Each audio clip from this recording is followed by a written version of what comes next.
What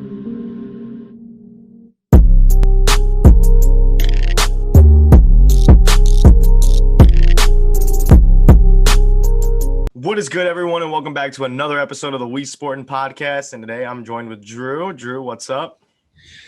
It's a rough Monday. Yesterday was not a good day for me and everybody else in the state of Wisconsin and Packers fans around the country. So yeah, I don't know. But I'll be all right. How are you doing, Nico? All right, guys. So, like Drew said, yesterday we had our NFC and AFC championship games. We had covered the Tampa Bay Buccaneers versus the Green Bay Packers, which ended in 31-26. Yeah. And then the Kansas City Chiefs and the Buffalo Bills, 38-24. Drew, we're going to go over the Buffalo Bills versus the Kansas City Chiefs. Great game. Okay. Great game up until Mahomes and the Chiefs kind of ran away with it, which unfortunately, that was, it kind of sucked for, the Buffalo Bills, because Buffalo Bills coming into this game, 13-3 on a hot streak with Josh Allen. And I mean, Josh Allen didn't play poorly. Josh Allen had a phenomenal game.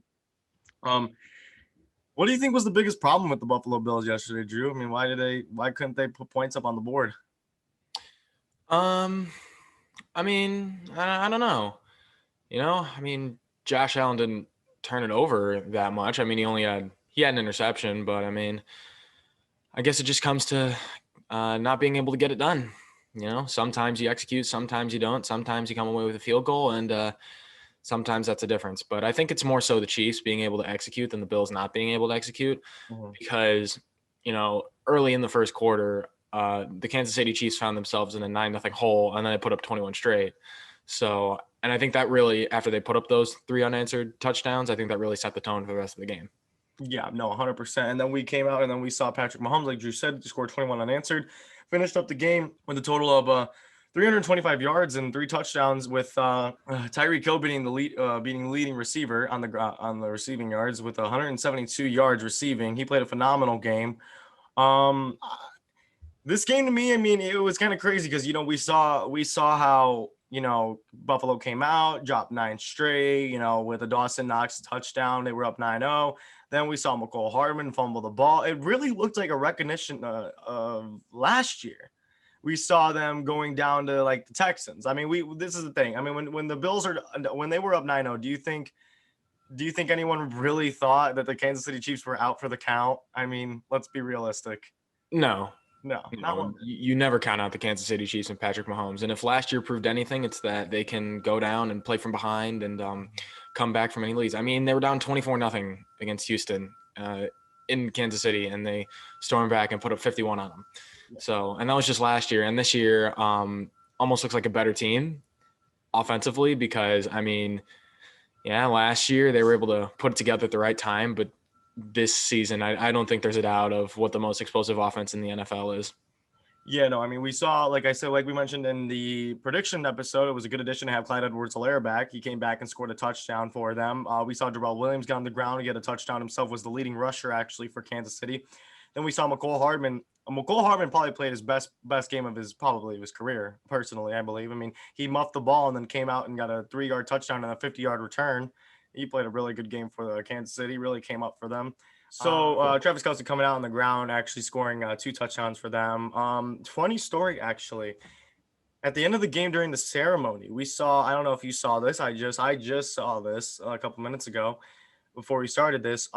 As the ceremony was going on, Stephon Diggs stayed back and he soaked in every single minute of that celebration of the Kansas City Chiefs. I think Buffalo is going to be the dark horse to win the Super Bowl next year, and I think Stephon Diggs could potentially win the MVP next year. And I think that he's going to come out better than ever next year.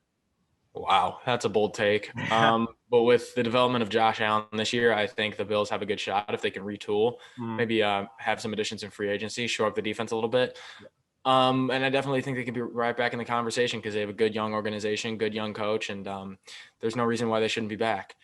But like you said, with Stephon Diggs staying back, that's a guy who's going to soak it in, make sure that the Bills don't feel this again next year. So, I mean, overall, dominating performance by the Kansas City Chiefs, and it's clear to see why they've just captured their second consecutive AFC championship title. Yeah. And I'm not going to say who I'm winning for picking for the Super Bowl because that'll be for next week. But Drew, how did we do on predictions this week?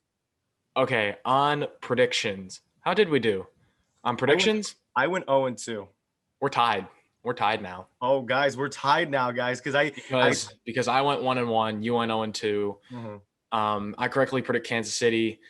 He predicted Buffalo. That puts us both at 7-5 for the postseason. I just want to point something out right here. If you were playing against the spread, you would be getting killed. I would have a 2-game lead on. You'd be 4-8. You'd be getting killed. But lucky you, we're not playing against the spread, and we're just playing against who wins the game.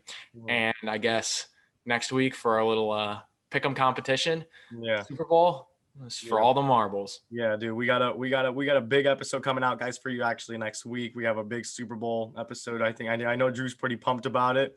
I'm pretty pumped about it. You know what? Even though it's not the result that I wanted, it's not the Super Bowl that I wanted. It's still going to be a really entertaining one. Yeah, and as Drew is talking about the Super Bowl that he wanted, let's go to the game where Drew cried the most. The Tampa Bay Buccaneers versus the Green Bay Packers. Now, I'm going to open up. Drew's going to talk more about the Packers. I'm just going to speak more on the game. I'm going to say this. That game had a lot of potential to be good if the calls would have went the right way. I feel as if there was a lot of missed calls. And if you guys look at the penalties, the Green Bay, I think, had 4 or 5 penalties on them all game, as looking at Tampa Bay only had 2. Now, I'm not being biased or anything because, like I said, Drew will know this. I can care less for these both teams. Obviously, I'm more going towards Green Bay just because I want to see Rodgers succeed. But at the same time, I could care less. The issue with that is that if you guys look at the stats on paper and you did not look at the score, you would have thought to yourself, how in the heck did the Green Bay Packers lose? And that's a question that I'm going to have Drew answer. But, I mean, after looking at the stats between Tom Brady and Aaron Rodgers, we saw the secondary for the Green Bay Packers just play absolutely elite. Jair Alexander walking out of there with 2 interceptions. But the problem with their secondary was a man who wears number 20, Mr. Kevin King, in the PI. Now, guys, I've seen a lot of pass interference calls. But if you're going to sit here and you're going to tell me that the one in New Orleans versus the Rams was not a PI, but you're tugging on someone's towel and that's a PI, I mean, come on, guys. Let's open your eyes. I mean, be honest with yourselves. Do you really think that was a pass interference compared to when Nico Roby-Coleman decked Traquan Smith? Or was it when Johnson and Kevin King were running and he tugs on his towel and that's a PI? I mean, guys, it's and Buccaneers fans, really open your eyes. I mean, you have to admit, yes, you won the game. Congratulations. But how fairly did you win that game? How fairly? Would you like me to answer that question? Is it my turn yet? Can I go? Drew, go right ahead and talk about the Green Bay Packers. Okay. There's obviously a lot to uncover in that game. Obviously, rest of Packer Nation and I was not the outcome that we wanted. We felt really good going into it. We felt really confident. We felt like this was the year. Everything was coming together at the right time. The offense was playing well. The defense was playing well. We thought we had all the pieces to make a Super Bowl run. But it was clear in this game that the only way that the Packers were going to lose is if we beat ourselves. And we did. We beat ourselves, plain and simple.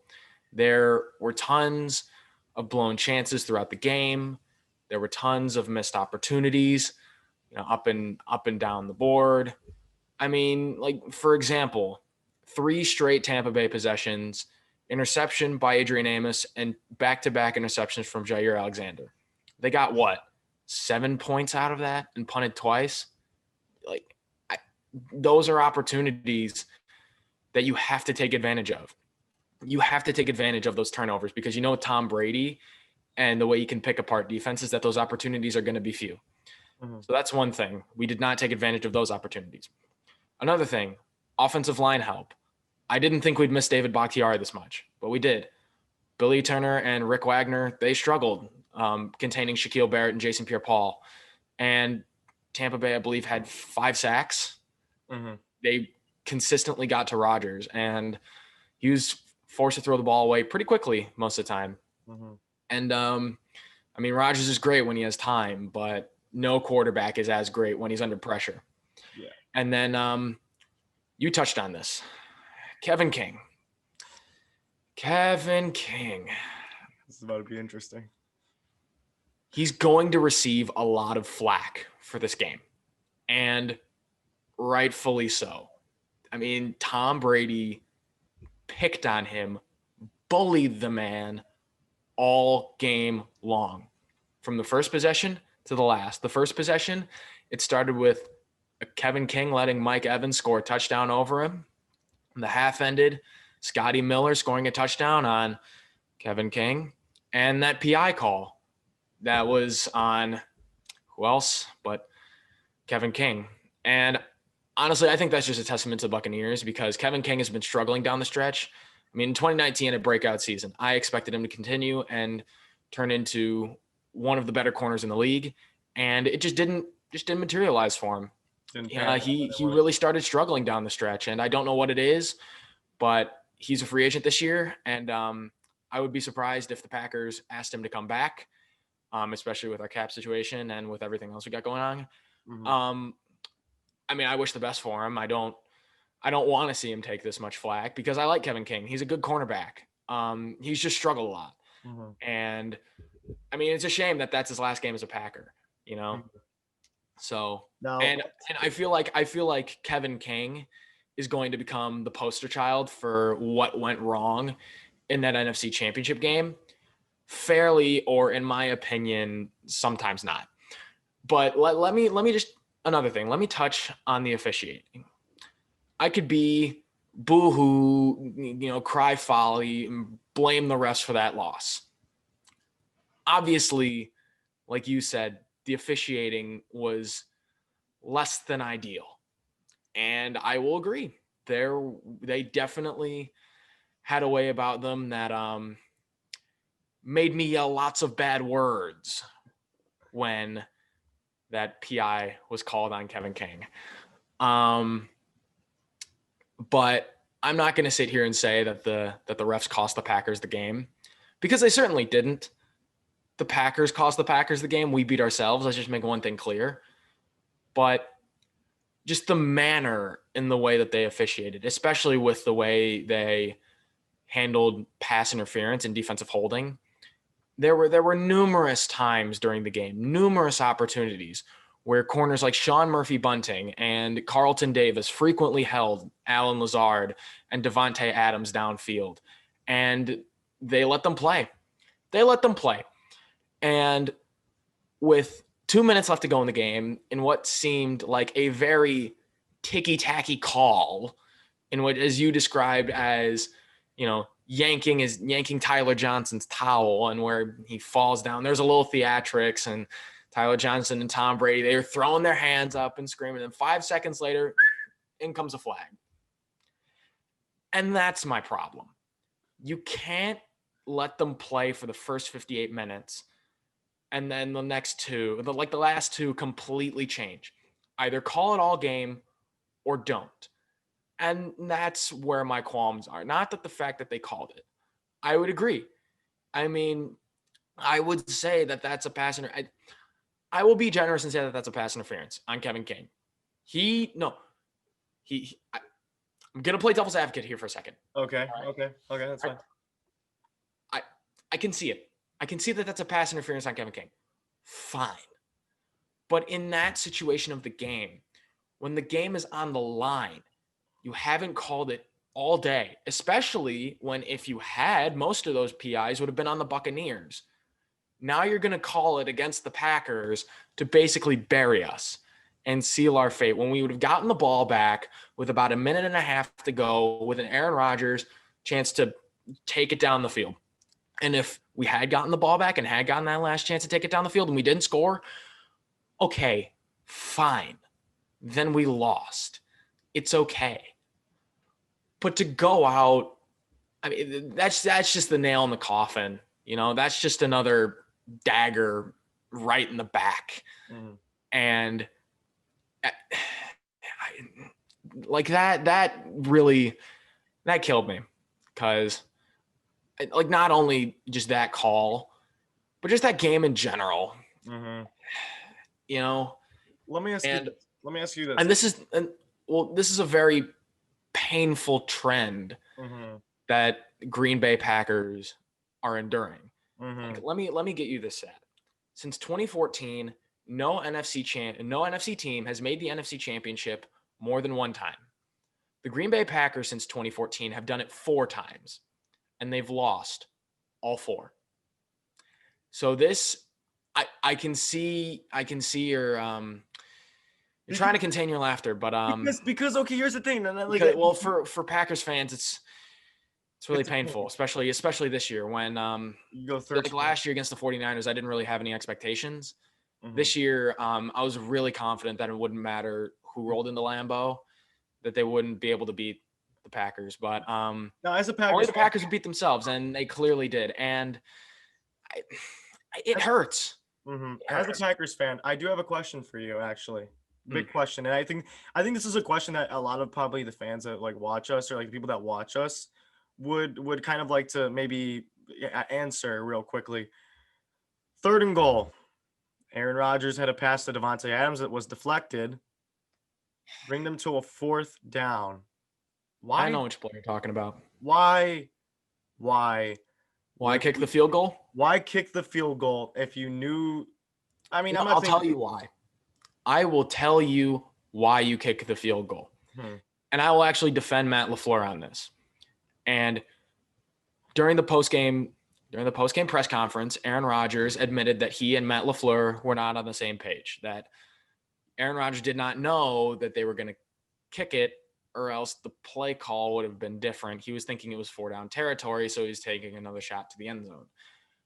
I will actually defend Matt LaFleur's decision to kick it. And here's why. Okay. You're 31 to 23 in that situation. You just scored a touchdown previous, and you went for it for 2, and it didn't work out. So now you're down 8. All right. And your defense has been playing great.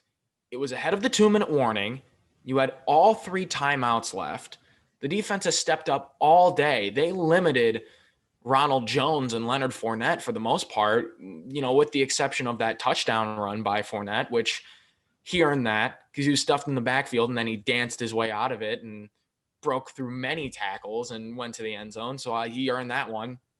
But for the most part, the Packers' run defense has been very well. So there was no doubt in my mind, and I'm guessing Matt LaFleur was confident that, you kick a field goal, you stop them relatively early, you get the ball with about a minute left, and then you let Aaron Rodgers be Aaron Rodgers. You're down 5. He's done it time and time again.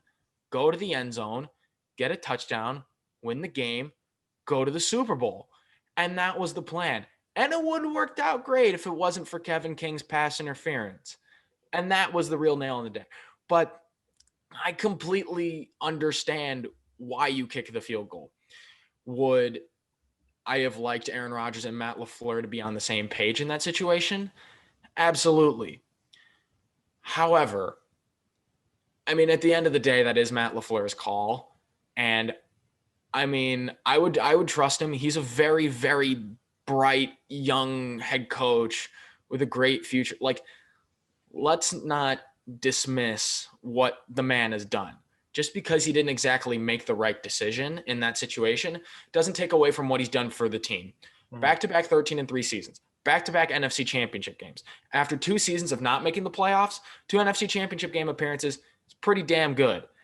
And I think I'll take losing in the NFC championship than not making the playoffs any day of the week.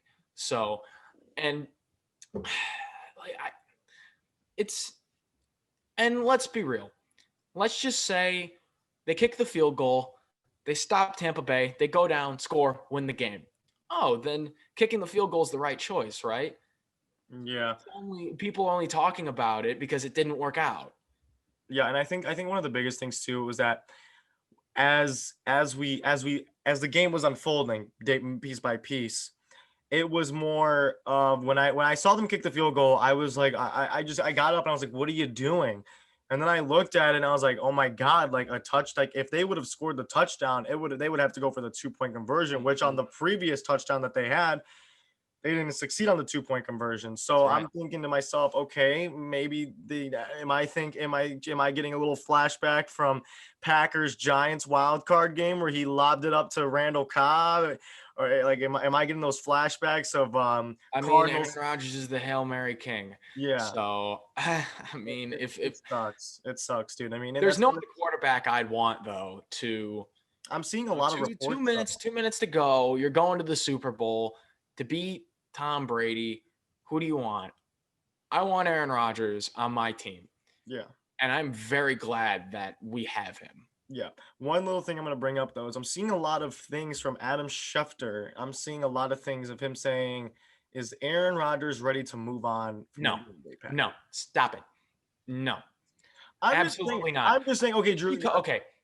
I understand why you're saying that. All right. And I'm just going to shut this train down before you get it rolling out of the station. All right. Okay. I'm going to shut this train down right now because you have the MVP of the league, right? You just went to back-to-back NFC championship games. He has 3 years left on his 3 years left on his contract. He's playing at the highest level he's ever played before. He's coming back. Mm-hmm. He's coming back. Most likely. Okay. Matt LaFleur is already committed to it. Aaron Rodgers being all cryptic in the post game. That's just how Aaron Rodgers talks. Have you ever watched the Pat McAfee show? Aaron Rodgers is dropping little teasers like that left and right. All right. That's just what he does. All right. I'm not worried about it. And that's a question for later on, maybe in a year or two. Yeah. When if you guys make the NFC championship again and you do lose again. Now, obviously, that'll hurt. That'll really hurt. It's depending on the team. Okay, say for instance, I'm just gonna be hypothetical, and then I'm gonna end the video real quick. I'm gonna end the video, guys. I'm gonna be hypothetical for a second. Say next year the Packers go back to the NFC Championship game, which I don't doubt in any mind that they won't go back. Oh, I think they'll be right back. Yeah, but it depends. Okay, like if you lose to the Buccaneers, yeah, you lost to Tom Brady. Okay, like you can't get upset about that. Like you guys lost to probably the greatest quarterback of all time. You lost. But if you, like, for instance, say like last year, if the 49ers come back healthy, because that's my prediction for next year. Like that's gonna be like one of my little hot takes. I'll just say it right now. I think it's gonna be 49ers Packers again. And if they lose to the Niners, or if they lose to like a team like if they lose to who the other NFC, if they lose to like anyone from like the NFC West division or anything like that, if they lose even again remotely, they're gonna really, really, really need to go into that offseason really thinking to themselves, like, is Aaron Rodgers, like, and I know it's Aaron Rodgers' fault, and I'm not basing it on Aaron Rodgers' fault. I'm basing it 100% yesterday. That game was on your defense. 100% was on your defense. Well, let me be specific. It was 100% on Kevin King. It was Kevin King's. No, it was on the whole team. It was on the whole team. Let me just make this very clear. All right. Mm-hmm. The first half, the defense could have been a lot sharper, and the offense fell behind really quick. But then in the second half, the defense played really well, and then the offense faltered. We're not just gonna ignore three straight Tampa Bay possessions, 3 straight interceptions from Tom Brady. We're just not gonna ignore that. All right. They played pretty well. They stopped the run pretty well, which is something that people don't talk about, how much that run defense has improved. All right. I forgot Kenny Clark played for you guys really well. Mm-hmm. in certain portions. All right. It's the secondary that killed us. And it just so happens that Tampa Bay has a perennial Pro Bowler in Chris Godwin on their roster and a future Hall of Famer in Mike Evans. And that's without Antonio Brown. And they have a future Hall of Famer in Rob Gronkowski. And they have first ballot Hall of Famer, Tom Brady. All right. Like, I mean, come on, like think about it really quick. It's not that, and that was without Antonio Brown. Antonio Brown was out. So, I mean, I'm not going to say that game was on the defense. It wasn't. It was a tough test. All right. We beat ourselves. Yeah. But yeah, I know we gotta wrap this up. So yeah. I just want to give one final message to Packers fans. All right. I know this is hard. Losing in the NFC Championship game for the 4th time in 7 years is never easy. Trust me, it doesn't feel any worse. And you start to feel like a Saints fan. Jesus Christ. That's a shot in the dark. My God. I like how last episode we were so sad about Drew Brees, and then Drew goes, at least we're not the Saints. Jesus Christ. But we're almost the same. At least you make the NFC Championship game, dude. At least you make it. All right, enough butchering the Saints. Okay, enough butchering the Saints. I'm just. Anyways, all right. So, trust in Ryan Gutekunst. He has a plan. This 2020 draft class actually wasn't that bad, despite all the roasting. Outside of Jordan Love, it actually wasn't that bad. We found some pieces that could really help us. Trust in GM. Trust in Matt LaFleur. He knows what he's doing. He's 28-8 in his career. It's pretty darn good. 2 NFC Championship game appearances. I'll take that. It's about as good a start as you can want. And then we have a future first ballot Hall of Famer, Aaron Rodgers. If we keep the core together, if we make some moves in the offseason, get on the cap, we'll have another good season next year. We might lose some pieces, but there's no doubt in my mind we can be right back in the NFC Championship game next year. Yep. Keep the faith, Packer Nation. All righty. And with that, guys, that's going to be the end of our recap episode. If you guys are, ready for we have a trivia episode that's coming out, and we have our Super Bowl special edition episode predictions, which we're coming next week. Yeah, that's going to be next week's Super Bowl predictions. Trivia will be this week. It's going to be coming out Saturday or Friday, depending on when we're all available. But yeah, if you guys would like to say today's episode, like and subscribe, and thank you guys for watching. Thank you and peace.